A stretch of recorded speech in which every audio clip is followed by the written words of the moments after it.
Greetings, everyone. Thank you all for joining. In today's lesson, we are picking up where we left off on the concept of probability. I asked you guys to watch the video to follow up on the work we did in class. So, this is going to help us have a better understanding or a more complete understanding of the concept of probability. So, from this lesson, I want us to get introduced to this term called odds, right? We've talked about that briefly, and so I want us to take a look at that and understand this concept of probability as a ratio, right? As parts of a whole.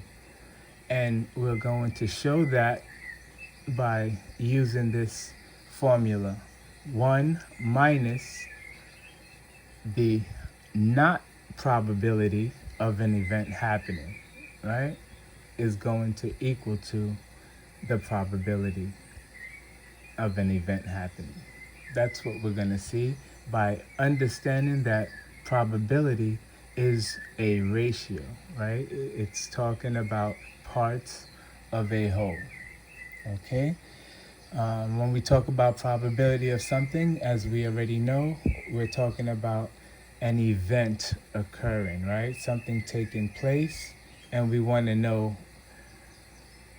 what are the outcomes, how many outcomes, and what are the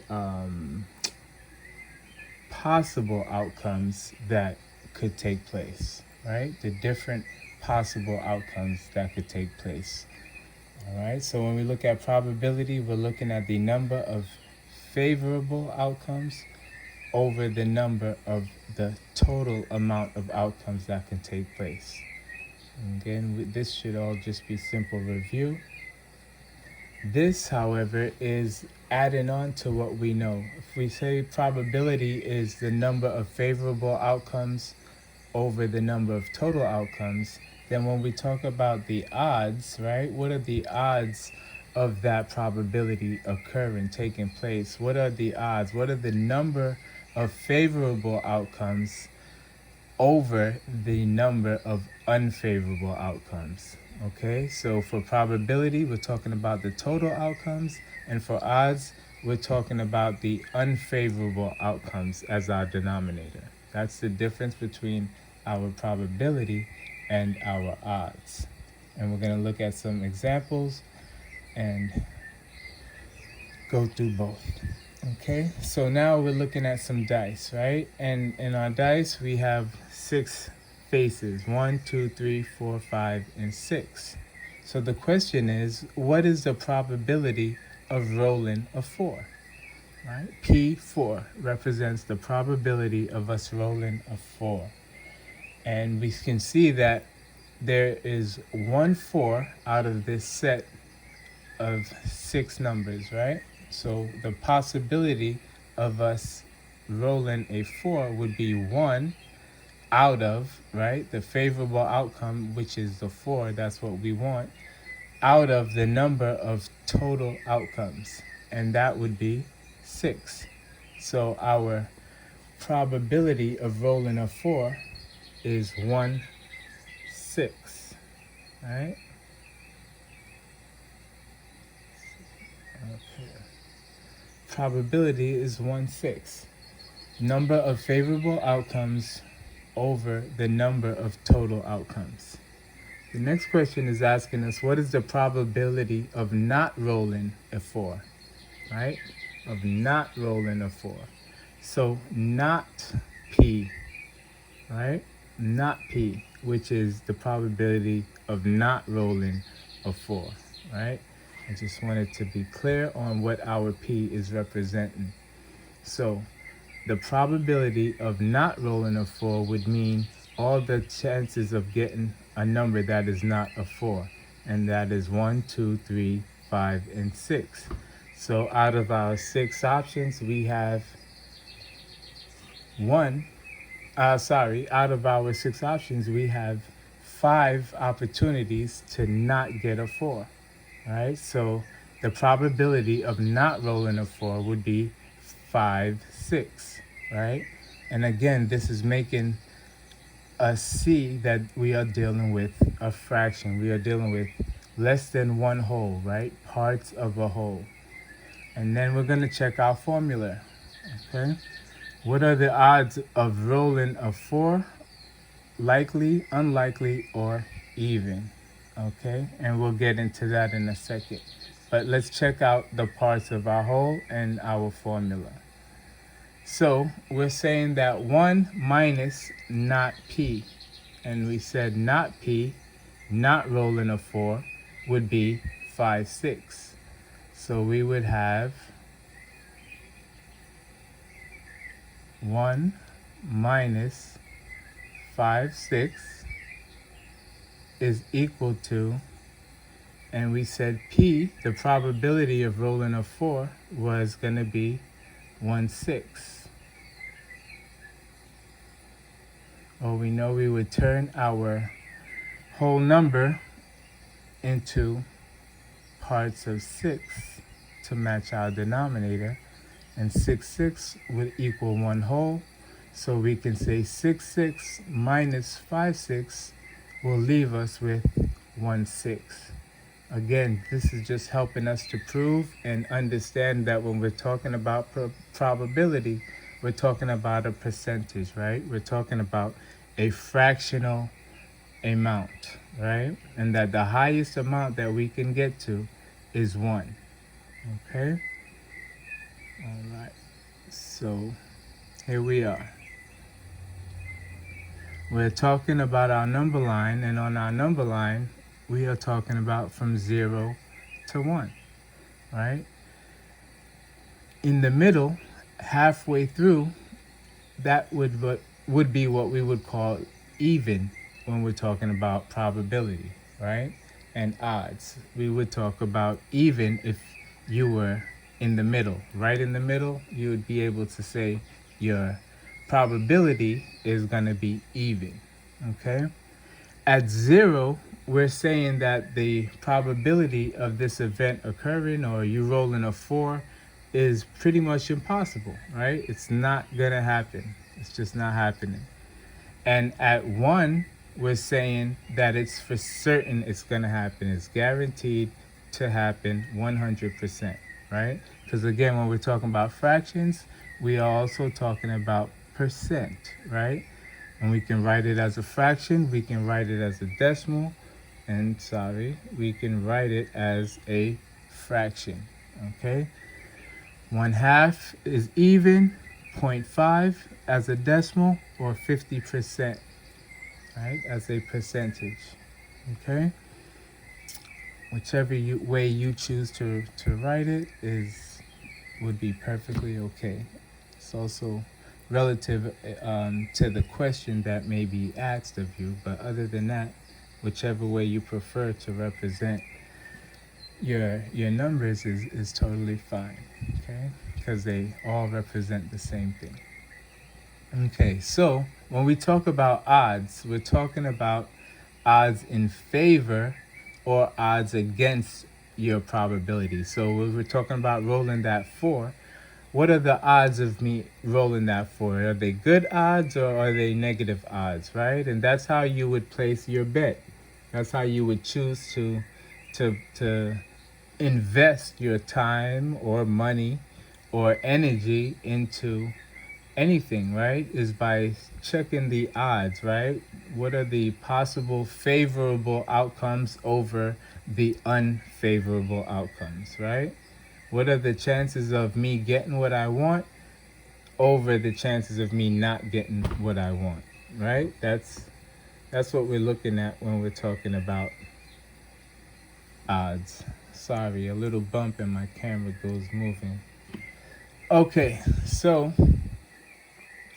I want us to also notice that our odds are reciprocal, right? So what are the odds? What are the favorable outcomes that could happen if I was to try to roll a 4, right? What are my favorable outcomes? Well, we know there's only one 4, so there's only one favorable outcome, right?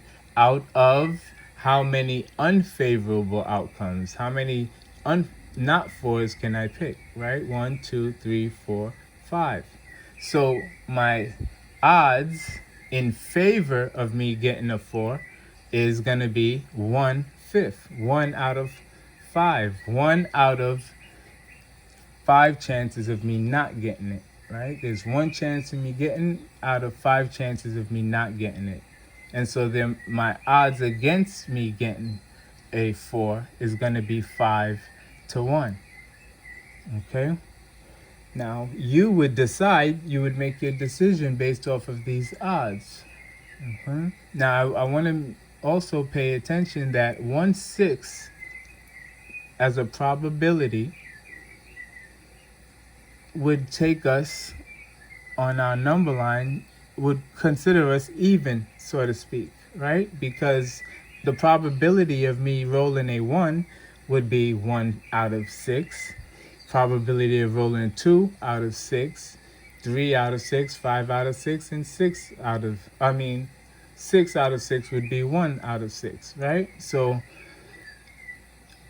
the probability is even amongst all of these values. However, the odds, right? The odds are not that great in terms of placing your energy, in terms of placing your time, in terms of placing your money into something that has an odd, your odds are 5 to 1 against you. So you have very little room of winning your time, winning your money back, winning whatever energy you put into something, right? So this is how we're able to use this to help understand what choices we should make when it comes to probabilities or, investing into something, okay? So again, we're looking at our number line and we're understanding that we're dealing with 0 to 1. Now, if we're talking about 1/6, or let's say our odds is 1/5, right? Where does that fall on our number line, right? If this is 1/2, well, 1/5 I know is going to be less than 1/2, right?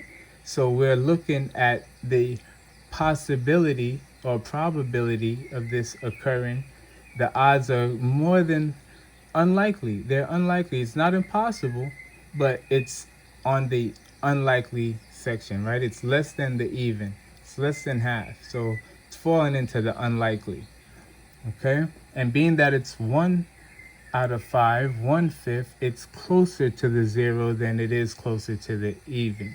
Right? So another way to identify the range of your possibilities. Okay? And on the other side of it, we would have more likely, right? Or likely to happen. When your odds are increased and you have greater odds, if this was reversed and the odds in favor was 5 to 1, then it would be likely. It wouldn't be certain, but it would be likely that you are going to win or gain from your investment, whether it's money, time, energy, or what have you. Okay? All right. Hopefully this is helping to make what we've been learning on probability a little bit more clear or in full circle. Okay? So now we're looking at a spinner, and we have, again, we always assume that these spaces are even, right? It's fair. Everything is even. So we want to know what is the probability of landing on the letter A, right? And we see we have 2 letter A's out of 4 letters, C, B, and 2 A's. Okay, so what is the probability of landing on an A? Well, the favorable outcomes would be 2, and the unfavorable, and the total amount of outcomes, because we're dealing with probability, the total amount of outcomes would be 4, right? Okay, so we would have 2/4, and we can simplify that 2/4 to 1/2. All right, Now, when we look at our number line, we can see that at 1/2, we are breaking even. So that we have good odds, right? It's not great, but at least there's a 50% chance, right? And that's not bad depending on the situation, right? That can be very good, very favorable, and it can be just okay favorable depending on how many total outcomes you're gonna have, okay? So, what are the odds of landing on the letter A? We said we got 1/2, right? 2 out of 4, which we can simplify to 1/2. So, landing on an A, we would be at 1/2. We would break even. Now, what are the odds? The odds are, again, the favorable to the unfavorable, right? Not the favorable to the total, but the favorable to the unfavorable. So the favorable would be 2, and the unfavorable would be also 2, right? So we can see that 2 over 2 takes us to 1/2. And when we look at our line, we see that 1/2 is for certain.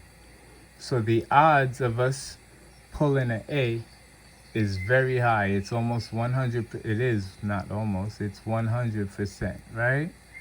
That's the odds, and that's a good place to place your bet, right? A good place to invest your time.